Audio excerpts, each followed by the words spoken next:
पकड. हां. 2 वेळा आणलेली आहे. 2 वेळा आली परत सोडलेली. नमस्कार, मी राजेंद्र दत्तात्रय तोडणकर हातगाव. हा आमचा अरबी समुद्र. या ठिकाणी या अरबी समुद्रातली ही कासव बाहेर पाण्यातून आलेली आहे.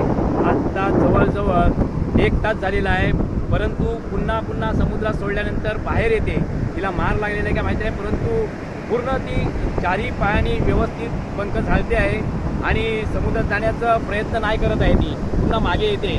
तर आम्ही पुन्हा हे माझे बंधू या ठिकाणी ग्रामस्थ उभे आहेत, त्यांनी सर्वांनी सांगितलं का पुन्हा आपण पाण्यात सोडूया तिला. ते सोडण्यासाठी आता आम्ही जात आहे.